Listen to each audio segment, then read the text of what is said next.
Ladies and gentlemen, welcome back to the second segment, talking about legends. In the studio tonight, I'm here with a real legend. I'm getting schooled. I had no idea about the history of the sport. I mean, Jeff, you talked about walking from Chambugo to YMC and then back. I mean, I know when you spend time with your friends, you don't even feel the journey. You develop that love. Man, how was it? I want you to tell me about it. It's very amazing. Well, it was one of those journeys you take with a goal. Somewhat like the way people travel or travel on foot from wherever they are to come to the Matters celebrations in Namgongo. Yeah. Every day of the game was kind of like that for us. Some days it wasn't every day that we walked. Some days we'd get a taxi, but taxi cheap. We had a very good negotiator. Actually, I'd forgotten to talk about him. He was a negotiator. Yes, he was a negotiator for these taxis. Peter Munialo. I think you remember that name. He also did a little coaching out there. Probably went for one of the courses in Hungary. Don't know where he is also today. But yeah, he was also a teammate and. So he used to negotiate with a particular taxi? Yes. For the whole team? For the whole team. So they pick you guys from there, take you? Pick us from wherever. Probably would have walked part of the distance. Yeah. Pick a taxi, get to the game, and probably it also be the same journey going back. Those were some days it was walking all through. And of course it was the same experience. I know it was always fun. It was always fun. It was always fun being around these guys. And like, yes, we talked about practice, and practice was every day. We didn't have specific days of practice. Every day? It was every Full day. house? Monday to Sunday via Wednesday. From what time to what time? It was mostly 4 p.m. 4 p.m. That was team practice. Too late. You'd practice up to even 8 o'clock. Until you can't see the ball. Sure. These days it's different. I mean, players want to come for practice at 5:30. Late, and we do more of the lights now. We didn't have lights by then. Yeah. And actually that is some of the things that helped our shooting. We shot in the dark. And even dribbling. You don't have to look at the ball and everything. Exactly. Are there any major games you remember when you're in Warriors that will always stay in your heart? Whether you lost, whether you won? One of them was actually a game against Blue Jackets. It was actually our first win against a big team. That first season? Yes. That first season. No, not our first game in that season was Falcons. By then. What players were in Falcons? By then we had Stephen Omony, we had Bita, I think even Andrew Tendo. I don't remember if he was on that team. But definitely it's the team that beat Nimrod Kaboha. Yes, Coach Nimrod. There was a guy called Sam Muhaimana, if I remember. Just a few notable names, but definitely there were some great, the Gidudu, Oberu. Those were some of the Falcons that we played in our first game, and those guys really tortured us. I even remember the scores of that game, 93-27. Are you serious? Round 1. So definitely the second round game was also a notable one. I also remember that one. Went down in books of history. But the notable game was our first win in that league against the Blue Jackets. I remember we were playing them at Sharing in Zambia. Yeah. And I've not seen a coach who gets so excited. The player is celebrating and he's splashing on you water, and I'm sure he'll go back and play. Which coach is that? That's what Coach Kagwa. Very interesting. He got excited. Got so excited. I'd never set a charge in my life, and it was a game-winning charge actually, because we were up 1 point, and I think I don't remember what player was going for the basket. So somehow I stayed in his lane. He had beaten the point guard. I stayed in his lane, and then I faked a charge. Went off, shouted, went on to the tarmac down there, and by then rolled a bit, and by then I just looked up at the referee, Imelda, and she was like, game down. Ball that side, and 1 second later, game down. Oh my And we won that goodness. game by 1 point. Yeah, that was a very notable game. So that is the game you'll like, not forget. I'll not forget that game. Another one was the one I kept telling you against Falcons, second round. Yeah. Remember they beat us 93-27. By the time we got back, we played like madmen and won that game, 113-112. What? Yet they beat you 90-something on 20-something. And this time you came back We strong. came back, fought strong. Were they and beat them undermining by you guys, or We were underdogs all the time. so they knew it was an obvious win? Every time we played, at least in my career with the Warriors, we were always underdogs to any of the teams. Okay. Yeah. Are there any notable, like, offensive players you remember during your time back then? Yeah, there's so many. There's so many. From the Warriors or No, from other like teams? in the league. In the league? Yeah. One of them was actually Henry from our team. Henry Malinga. We started calling him, actually by then his nickname was Center, because his job was block the basketball, pick the rebound. Yeah. Even at home, I think we knew him as Center. We never knew his actual names. Seriously. So he was actually notable offensively, and hence he earned the title, the general. Yeah. Another one, Stephen Omoni, was good, upcoming, and There was really potential. a lot of potential. Then the other teams also had a bit of tough offensive players, especially that were smart. I believe William Zarubara was one of them. I've heard Dr. Ling talk about him. Yes. There were some of the hard players. Most of the Falcons, he was a shooter. I think called William, was it William? He works with with ISU. Right But now. he's right now, and he's a swimmer. I forget his name. I'll remember as we go. Okay. There are quite a number of notable offense players Then that if you defensive don't players? stop them. Yeah. They're going to punish you. Defense, again, I'll say Henry, because that was his job. He blocked everything that came to the... Yeah. And then there was Sam. Omedo was also good at the blocks. There were also some notable miracle players that were good at the defense. Actually, I remember in certain games, not our games, that were, if you remember, a gentleman called Chirabo from Miracle. The marked guy. I only know him as the marked guy. Everyone talks about him. I remember an incident where Norman Bleak comes to dunk the ball, and Chirabo hugs him and runs away from the hoop. What do you mean hugs? Picked him from the air and ran away from the hoop. With him? With his basketball. So yeah, that was some of... and incidentally, even Coach Barnes was a very good defensive guy. Yes. He always set those charges for those guys. Okay. Yes, they would paste him on the walls, whatever, but he's done his defense. Yeah, he used to play good dear. Yeah. So how was the field back then, the fans and everything? The crowds were big by then. Okay, but it was again mostly comprised of players of different clubs. It's still the same up to today. Yes. Yeah. But yeah, the crowds actually were big, and basically genuinely big. Why I say genuinely big is that most people did not come just to hang out, but actually to look at the quality of the basketball that was being played. Was the nyamachoma there, the drinks there, the njugu? No. There was nothing. It was just it was just Sula's Rolex. Whose Rolex? Sula.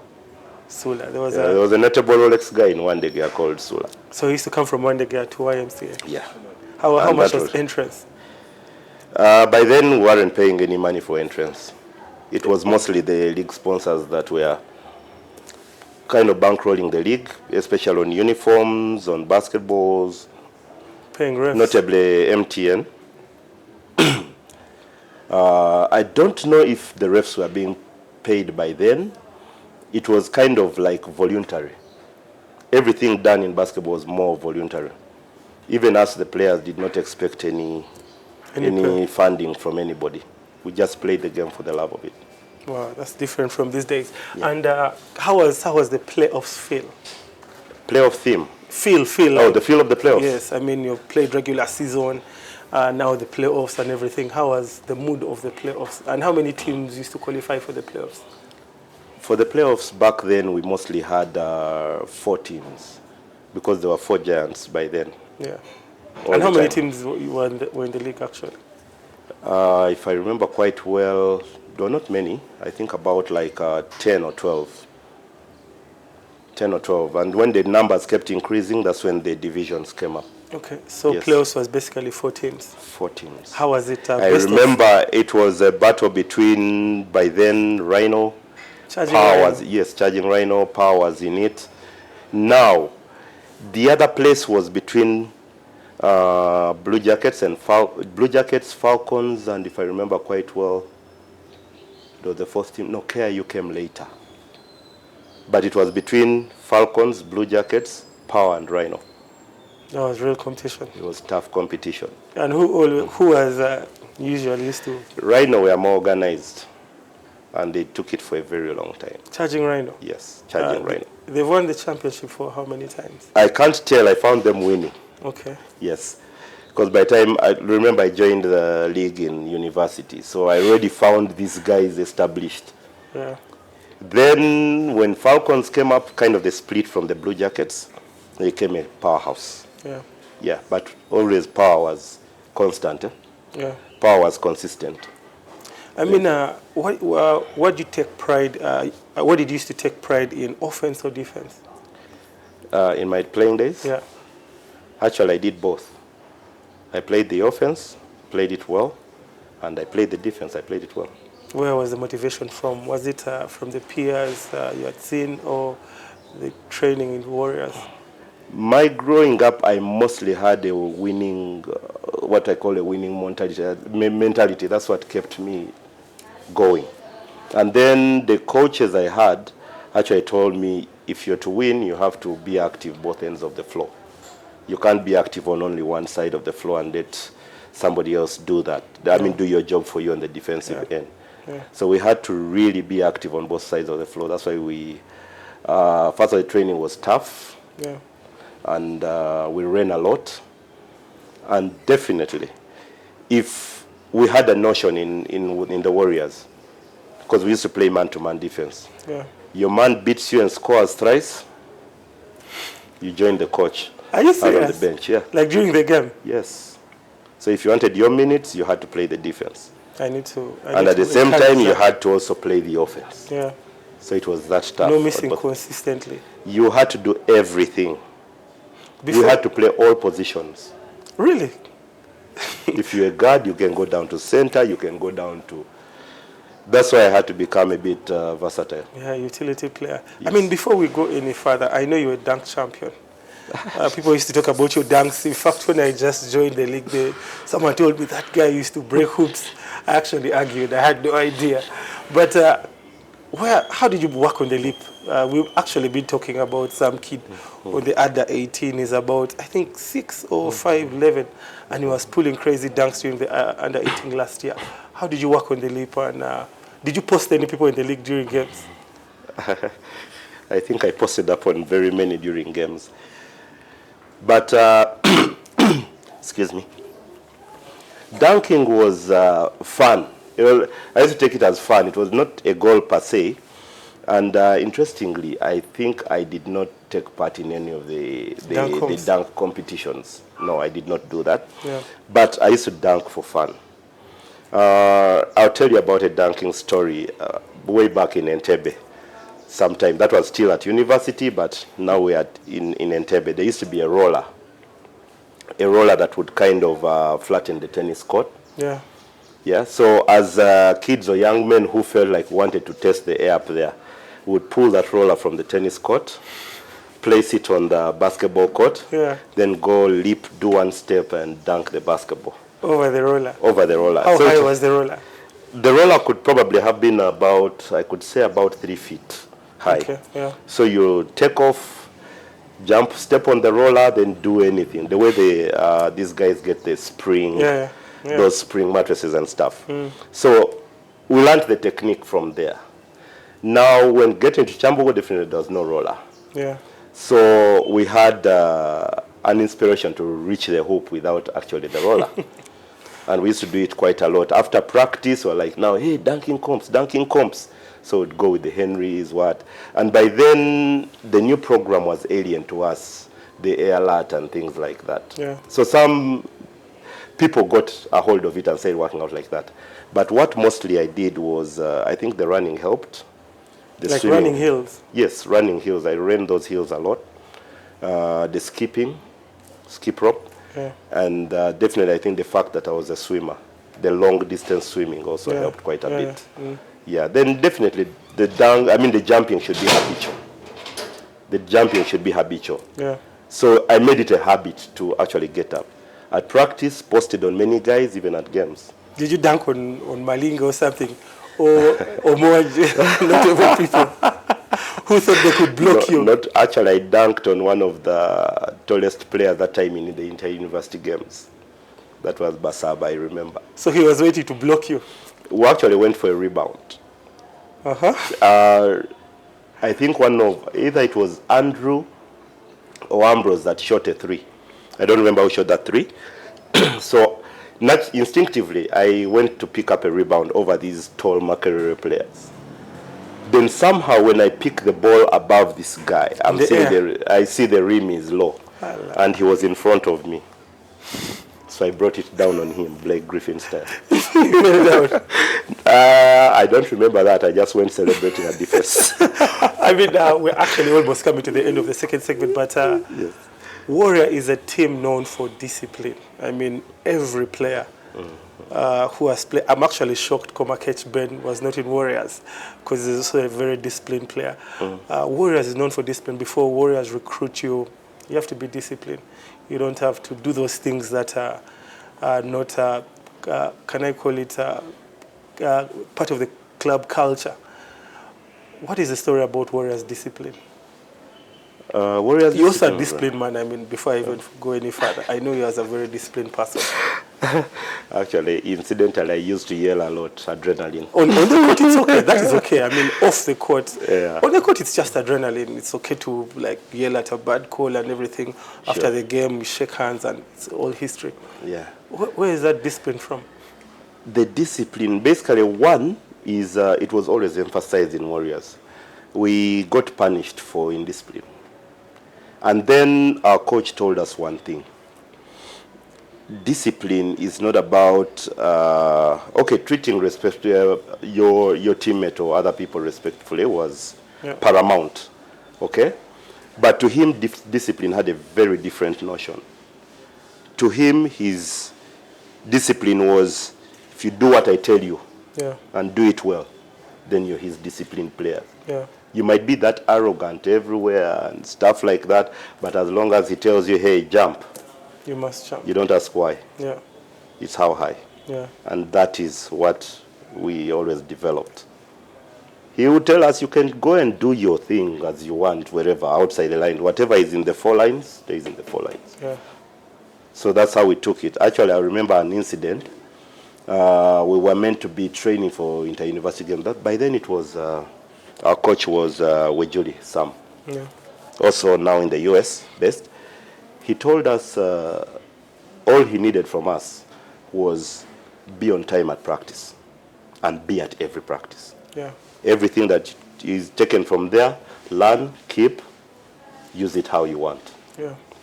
So on this particular day, we were meant to leave for the inter-university games on Sunday. The calls of practice, Friday evening. So, you know, as young men, you want to go to the club, you want to do all this and stuff like that. He was so okay with it.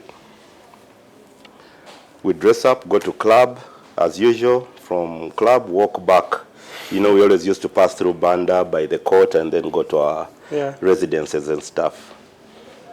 Guess what? We're walking back at 6 a.m. and the guy is on court waiting for us. 6 a.m.? He had called off practice. And he was on court at 6 a.m. from 4. You remember we used to train from 4 to 8. Yeah. So we knew that morning there was no practice. And he was on court waiting for us. Each and every one of you go change and get back here. An indisciplined player would not follow suit. So you guys did exactly what you We said. did exactly that. In that We condition. ran through the training. I did not have my body for 2 days through the travel. But by the time I got to the courts on Monday, it was a different story. Wow, so that's where the culture came from. Yes. We had to do everything that is mentioned between the lines. Yeah. We had to follow suit. Whether it was correct, whether it was wrong, whether it looked tough, you had to get down and do it. Yeah.